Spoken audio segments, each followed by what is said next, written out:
말씀은 1절부터 14장 1절부터 14절까지 말씀이었습니다.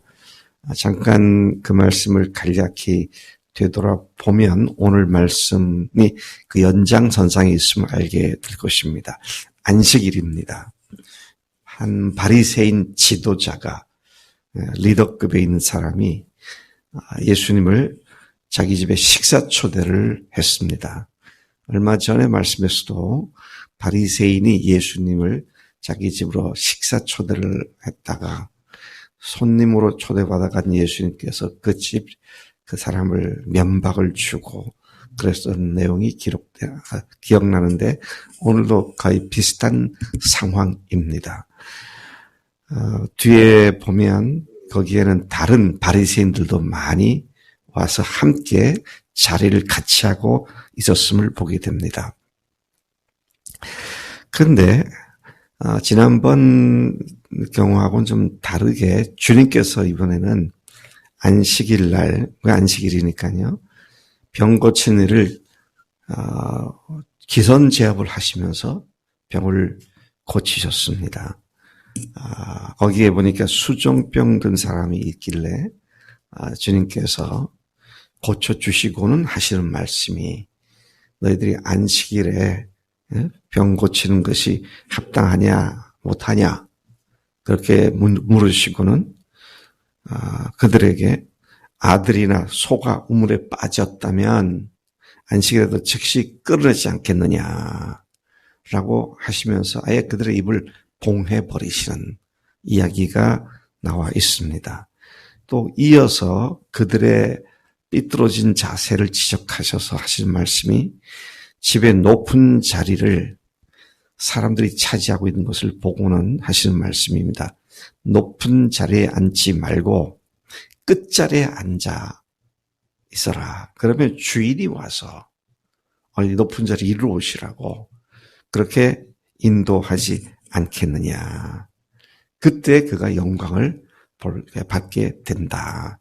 그러면서 스스로 높이지 말고 낮추라고 말씀을 하십니다. 한껏 어깨에 힘이 들어가 있고 눈에 힘이 들어가 있는 바리새인들을 향하여 주님께서 직격탄을 날리시면서 그들의 교만함과 스스로를 높이기 좋아하는 그런 자만심을 주님께서 지적을 하셨고 또 그렇게 가르치셨습니다. 또한 가난한 자, 몸 불편한 자, 저는 자, 맹인들을 잔치에 청하여 되갚음이 없게 함으로써 의인이 부활할 때에 상급을 받을 수 있도록 그렇게 해야 한다. 자, 이런 말씀을 하시고 이어서 오늘 말씀은 같은 자리에서 그런 말씀을 하셨을 때에 그 말씀을 들은 어떤 사람이 뭐라고 말하면 하나님 나라에서 떡을 먹는 자는 복되도다. 그렇게 이야기를 했습니다.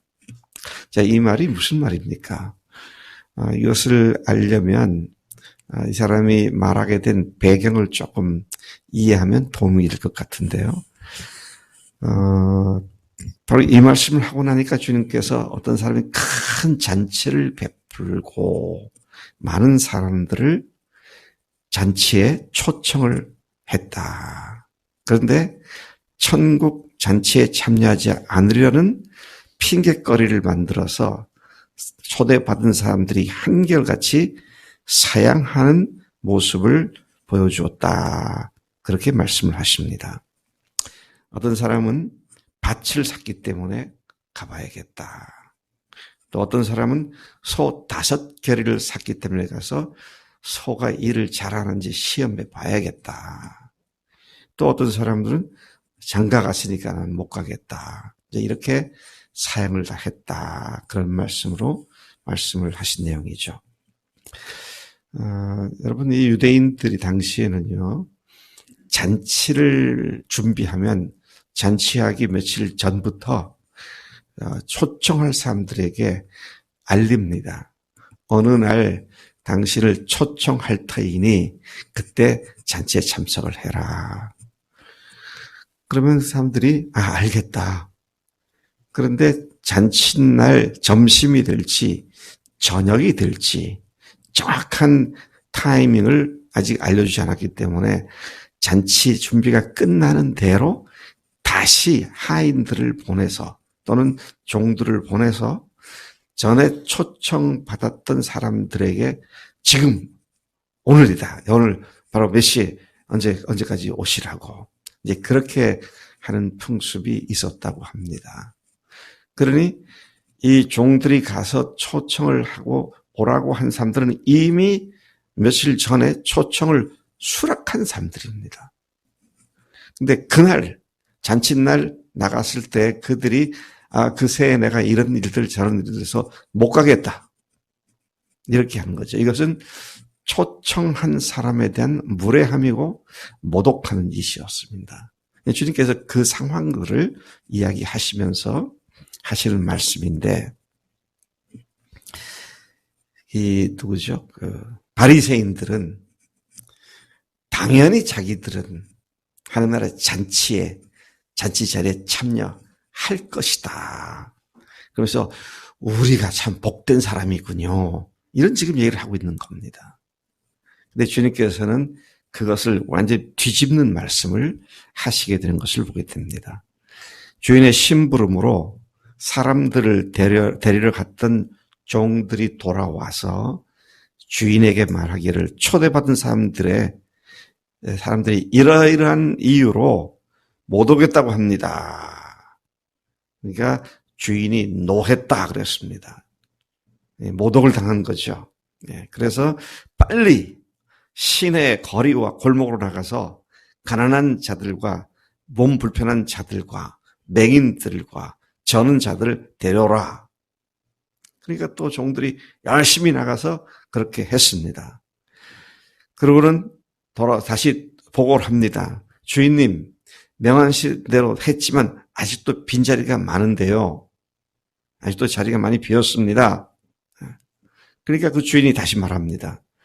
길과 산 울타리로 나가서 사람을 강권하여 데려다가 내 집을 채우라. 내가 너에게 말하노니 전에 청하였던 그 사람들은 하나도 내 잔치를 맛보지 못하리라. 이렇게 비유로 말씀을 하셨습니다. 참 어떤 사람이 그 잔치 손님이 되는 것을 일종의 이미 자기들은 선택된 자들로서 특권을 받은 자의 특권이라고 그렇게 생각을 하면서 말을 했던 것으로 믿어집니다. 흔히 정통 유대인들은 이방인들과 죄인들이 하나님의 잔치 자리에 함께한다는 것은 꿈에도 생각할 수 없는 일이었습니다. 저 죄인들과 이방인들이 하나님 나라 잔치에 참석한다? 이건 있을 수 없는 일이다. 우리가 들어가는 자들이다. 이제 그런 생각을 했었죠. 주님은 그러한 생각을 너무 잘 알고 계셨고, 당시 이스라엘 사람들은 누가 잔치를 베풀게 되면 가겠다고 약속을 하고 잔치날 다시 정확한 시간, 때를 알려주면 이제 오게 되는데, 그런데 그들이 어떻게 합니까? 그날이 됐을 때에 하는 말이 이러쿵 저러쿵 해서 내가 못 갈 테니 양해해달라. 자, 이런 이야기를 하는 것이죠. 이 비유에서 주인은 누굽니까? 하나님이십니다. 또 처음 초대받은 사람들은 유대인들입니다. 그리고 그들이 하나님 나라가 도래하여 천국 잔치에 참여할 것을 대망했던 그런 사람들이었습니다. 그런데 정작 하나님이 오셨을 때, 주님이 오셨을 때 그들은 무례하고도 모독적으로 그분의 초청을 거절을 합니다. 그분을 나중에 잡아 죽이는 일을 하게 되는 그들의 모습을 주님께서 바라보시고 이 말씀한 것이죠. 반면에 거리와 골목에서 모아온 가난하고 병든 사람들은 정통 유대인과는 달리 예수님을 영접한 세리나 죄인들과 같은 이런 사람들을 얘기하는 것이죠. 그리고 23절에 길이 성 밖에 여기서 길과 이제 돌골목에 그랬는데요. 길과 골목하면 큰 길이고 작은 골목 할 것 없이 뛰어다니면서 사람들을 데려오라. 근데 여기 보니까 성 밖 공용도로가 여기서 말하는 길이라고 알려져 있는데요. 산 울타리. 그러니까 성 밖에 나가서 이방인들도 데리고 오라. 이제 그런 말씀인 것이죠. 그러니까 유대인 초청받지 않은 그들을 하나님께서 대신해서 그들이 질시하고 멸시하는 죄인들, 그리고 그들이 전혀 같이 식사할 수 없는 이방인들까지 다 하나님의 천국 잠치에 참여케 하셨다. 그래서 여러분 로마서 11장에 보면 이스라엘의 범죄함으로 말미암아 이방인의 충만한 숫자가 들어오기까지 하나님께서 자비를 이방인들에게 베푸셨다. 그런 말씀이 나오죠. 그 뒤에 이어서 12장 1절에 그러므로 형제들아 내가 하나님의 모든 자비하심으로 너희를 권하노니 너희 몸을 하나님이 기뻐하시는 산제사로 드려라. 이는 너희들을 영적 예배니라. 이 말씀이 그런 맥락에서 나오는 거죠. 네. 자, 그래서 주님께서 오늘 이 말씀 가운데 이런 말씀을 하고 있는 것을 봅니다. 이들의 핑계들을 다시 생각해 보면 얼마 전에 같은 누가복음에서 주님께서 비슷한 말씀을 이미 하셨죠. 네. 어떤 사람들은 이런저런 이유로 나로 먼저 가서 부친을 장사하게 하소서. 그러니까 오늘 말씀 보면은요, 누가복음은 앞에 있었던 내용이 몇 가지가 계속 반복되어 나옵니다. 근데 그 핵심이 뭐냐 그럴 때 두 가지인데 하나는 안식일 문제고요. 또 하나는 유대인들 중에 바리새인의 그 오만함 때문에 하나님께서 이방인들에게 구원의 문을 열어주신다. 이 사실을 말씀하고 있죠. 이건 뭘 얘기하는 겁니까? 지금 이 누가가 이 편지를 쓸 때, 이 복음서를 쓸 때에는 주후 한 60여 년경입니다. 예수님 부활 승천한 지 한 30년 뒤에 여전히 유대인들이 안식일 문제를 갖고 시비를 거는 사람들이 많이 있었고, 또 여전히 이방인들은 구원이 없다라는 그 편견과 선입견으로 꽉 차 있는 그런 유대인들이 많이 있었다는 걸 반증하고 있는 이야기입니다. 여러분, 이게 참 무섭습니다. 제가 이걸 뭐라 그럽니까? 선입견이라 그러죠. 선입견이라고 합니다. 어제도 어떤 분, 우리 집사님하고 같이 전도를 좀 했는데, 그 전에 배웠고 들었던 것이 꽉 차가지고, 내가 말하는 걸 못 알아들어. 자꾸만 딴소리를 해. 내가 그럴 때 너무 안타깝죠. 왜 선입견과 편견이 제대로 복음을 못 듣게 만들더라고요. 물론 다시 또 그분이 영접 기도를 했지만 좀 더 확인을 해야 될 부분도 있고 한데. 자, 그런 의미에서 다른 사람 얘기는 그만두고 나는 내가 주님을 믿고 섬기는 일에 이전에 있었던 편견 때문에 주님의 은혜를 지금 받는 것이 방해받고 있지는 않은가. 깊이 생각을 해봐야 합니다. 그래서 제가 지금까지 보면요. 처음 복음을 제대로 믿으면 아예 그대로 순전하게 성장을 해요. 그런데 오래된 사람들일수록 이전의 것이 자꾸 방해를 줘. 그래서 천국은 어린아이들과 같다. 어린아이들이 뭐 선입견 없잖아요. 참 말씀을 그대로 받고 믿는 것이 이렇게 중요하구나. 유대인들이 지금 예수님께서 이게 참 자리가 이제 어색한 자리입니다. 왜? 당신을 초대했는데 초대한 사람이 자기 식구들만 이렇게 있어서 모르겠는데 바리새인들 많은 사람들이 그 집에 같이 앉아서 밥을 먹고 있잖아요. 근데 거기다 대놓고 너희 놈들 교만한 놈들이다. 이런 말을 합니까? 너희들 구원 못 받는다. 이방인들이 구원 받는다. 이제 이렇게 말하는 겁니다. 상황을 잘 보면 그래요. 자, 그런데 오늘 우리가 이런 주님의 정죄를 받는 자리에 있어서는 안 되겠다. 참 어린아이 같이 말씀 하나 붙잡고 계속 묵상해야겠구나.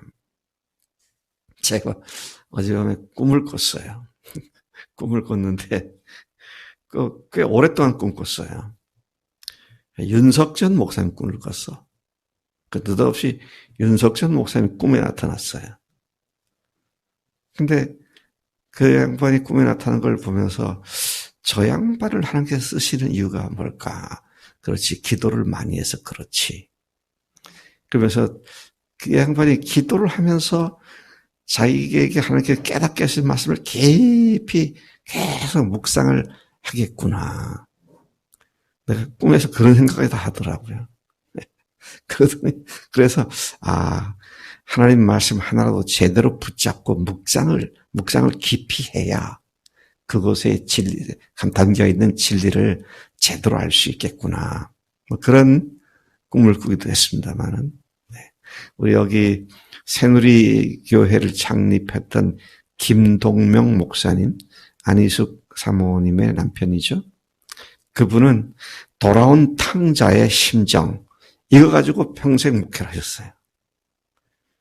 돌아온 탕자가 하나님께 아버지께 돌아왔으면 그 다음에는 용서받지 못할 죄인이 용서받은 자로서, 그래서 그 교인들은 처음에 교회 나가면 그거부터 공부를 하더라고요.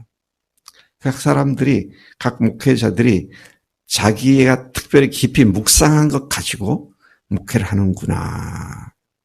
근데 우리는 뭡니까? 구멍난 복음을, 기운 복음을 묵상하면서, 그렇게 사는 우리가 아닙니까? 나는 다 알아. 이제는 다 믿으니까 됐어가 아니라 그것이 무엇을 의미하는지 또 묵상해보고, 곱씹어보고, 그렇게 할 때 하나님께서 우리가 이미 받은 그 진리를 더 분명하게 우리 가운데서 역사하시도록 인도하실 줄로 믿습니다. 하나님 아버지 감사합니다. 우리들로 하여금 주님 앞에 교만하지 않게, 겸손하게, 그리고 초점을 잃지 않고 주님께만 집중하게 오늘 이 말씀들을 통해서 우리에게 일깨워 주시니 감사합니다. 하나님, 참으로 저희들이 주님 앞에 무슨 할 말이 있겠습니까? 주님의 은혜가 아니면 우리는 오늘도 망할 수밖에 없사온데 주님의 변치 않는 그 사랑이 우리를 여전히 붙잡아 주시니 감사합니다. 하나님, 오늘도 우리 각 곳에 흩어져 주님의 각 곳에서 일을 하고 살 때에 성령의 능력으로 담대히 주님의 빛을 발하는 종들이 다 되도록 복 주실 줄로 믿습니다. 감사하고 예수님의 이름으로 기도를 쌓옵나이다. 아멘. 아멘.